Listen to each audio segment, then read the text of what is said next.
بسم اللہ الرحمن الرحیم۔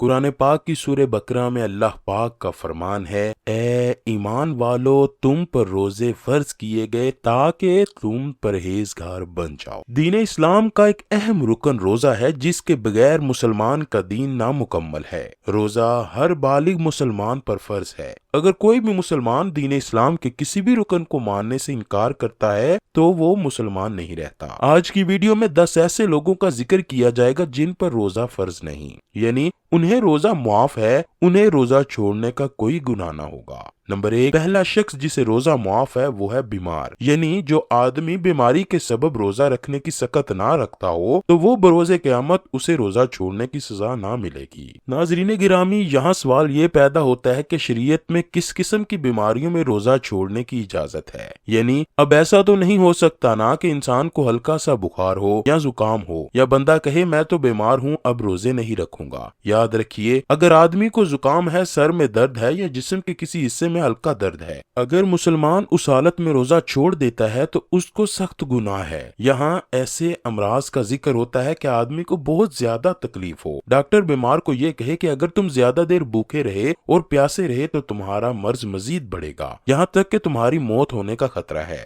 اس حالت میں آدمی کو روزہ چھوڑنے کی چھوٹ ہے، یعنی ایسی بیماری کے جس میں بھوکا پیاسا رہنا موت کا خطرہ ہے، اور پھر دوائی وقت پر نہ لینے سے مریض کے مرض کا بڑھنے کا خطرہ اور بھی زیادہ ہے، تو ایسے انسان پر روزہ فرض نہیں۔ اس کے برعکس اگر کوئی چھوٹی سی بیماری کو لے کر روزہ نہ رکھے تو وہ سخت گناہ گار ہوگا۔ اگر وہ چھوٹی موٹی بیماری میں روزہ چھوڑتا ہے تو اس کو بعد میں روزے رکھنے پڑیں گے۔ اگر انسان کو ایسی بیماری لگ جائے کہ اس کو یقین ہو کہ اب وہ ٹھیک نہ ہوگا، یہ بیماری اس کو موت کے منہ میں لے جانے والی ہے، اسے چاہیے اپنے گھر والوں کو نصیحت کرے کہ مجھ سے اتنے روزے چھوٹے ہیں، ان کا فدیہ ادا کیا جائے۔ روزوں کو چھوڑنے کا فدیہ یہ ہے کہ ایک مسکین کو دونوں وقت کا کھانا اتنا دیا جائے کہ وہ کھانا کھا کر سیر ہو جائے۔ نمبر 2، حاملہ عورت کو بھی روزہ چھوڑنے کی اجازت ہے کیونکہ وہ زیادہ دیر خالی پیٹ نہیں رہ سکتی۔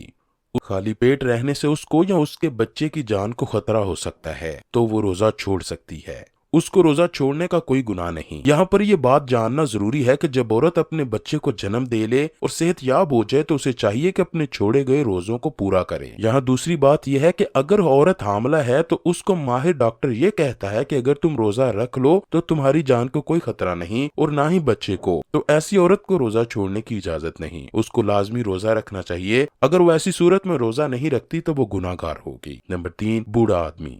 اگر ایک آدمی کو اتنا بڑھاپا ہو گیا ہے کہ وہ کمزور اور بیمار رہتا ہے، اس کو اتنی کمزوری ہو گئی ہے کہ اس کے لیے بھوک اور پیاس برداشت کرنا ناممکن ہے، اس کو یہ ڈر ہو کہ اگر میں نے اپنے پیٹ کو زیادہ دیر خالی رکھا تو مجھے موت ہونے کا خطرہ ہے، اس بوڑھے کے لیے روزہ چھوڑنے کی اجازت ہے۔ ایسے بوڑھے آدمی کے لیے بھی روزہ اللہ تعالیٰ کی طرف سے معاف ہے۔ ایسے آدمی کے لیے فدیہ یہ ہے کہ اگر اس میں تھوڑی بہت طاقت آ جائے تو اس کو اپنے چھوڑے گئے روزوں کو پورا کرنا چاہیے۔ اگر بوڑھا آدمی بڑھاپے نے اتنا گھیر لیا ہو اور اس کو یقین ہو کہ اب میں طاقتور نہیں ہو سکوں گا، اس حالت میں اس کو اپنے ہر روزے کے بدلے میں فدیہ ادا کرنا پڑے گا، اور اس کے لیے فدیہ یہ ہے کہ ایک مسکین کو صبح اور شام پیٹ بھر کے کھانا کھلائے۔ نمبر 4، دودھ پلانے والی عورت۔ یہاں پر یہ واضح کر دینا بہت ہی بہتر ہوگا کہ قدیم زمانوں میں عورتیں دوسروں کے بچوں کو بھی دودھ پلایا کرتی تھی، وہ 2 یا 3 سال بچوں کو دودھ پلایا کرتی تھی۔ ایسی عورتوں کو دائیاں بھی کہا جاتا تھا، لیکن اب قدیم زمانوں کی طرح دائیاں دوسرے لوگوں کے بچوں کو دودھ نہیں پلاتی، اس لیے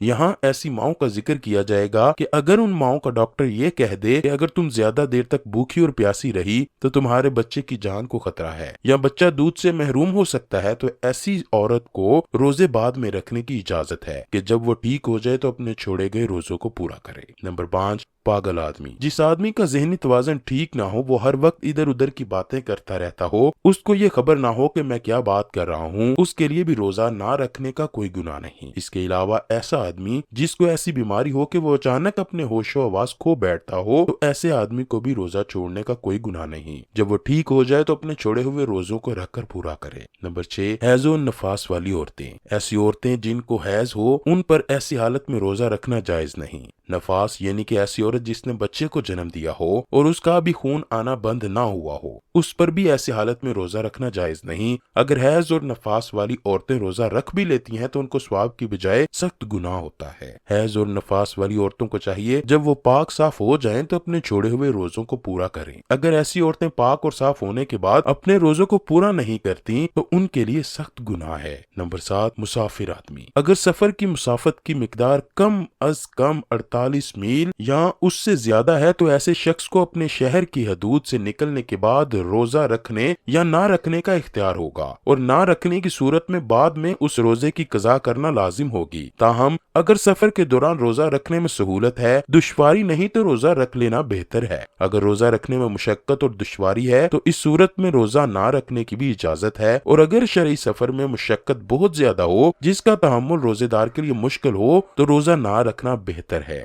بہر دو صورت بعد میں اس روزے کی قضا کرنا ضروری ہے۔ نمبر 8، ایسا آدمی جس کو جان جانے کا خطرہ ہو۔ اگر کسی آدمی کے پاس کوئی طاقتور آدمی ہتھیار لے کر آ جائے اور کہنے لگ جائے کہ اگر تم نے روزہ رکھا تو میں تمہاری جان لے لوں گا، ایسے آدمی کے لیے بھی روزہ چھوڑنا جائز ہے۔ جب اس کے سر سے یہ خطرہ ٹل جائے تو اسے چاہیے کہ اپنے چھوڑے گئے روزوں کو پورا کرے۔ اگر وہ اپنے چھوڑے گئے روزوں کو پورا نہیں کرتا تو اس کے لیے سخت گناہ ہے۔ نمبر 9، نابالغ بچہ۔ اس بات کا علم ہم سب کو ہے کہ روزہ بالغ پر فرض ہے جو اپنے ہوش و حواس میں ہو۔ نابالغ بچے کو روزہ نہ رکھنے کا کوئی گناہ نہیں۔ اگر کوئی بچہ 10 یا 11 سال کا ہو جائے اور روزہ رکھنے کی طاقت رکھتا ہو تو اس کو چاہیے کہ وہ روزہ رکھے۔ اگر 10 یا 11 سال کا بچہ روزہ نہیں رکھتا تو اس کے والدین کو چاہیے کہ اس بچے پر سختی کر کے اس کو روزہ رکھوائیں۔ نمبر 10، سانپ کاٹ دے یا کوئی ایسا زخم آ جائے یا حادثہ ہو جائے کہ جان جانے کا خطرہ ہو تو ایسی صورت میں روزہ توڑ دینے کا کوئی گناہ نہیں۔ ناظرین گرامی، جن لوگوں نے ان عذروں کے سبب روزہ توڑا ان پر فرض ہے کہ ان روزوں کی قضا رکھیں، اور ان قضا روزوں میں ترتیب فرض نہیں۔ فی لہٰذا اگر ان روزوں کے پہلے نفل روزے رکھے ہیں تو یہ نفلی روزے ہو گئے، مگر حکم یہ ہے کہ عذر جانے کے بعد دوسرے رمضان کے آنے سے پہلے قضا رکھ لیں۔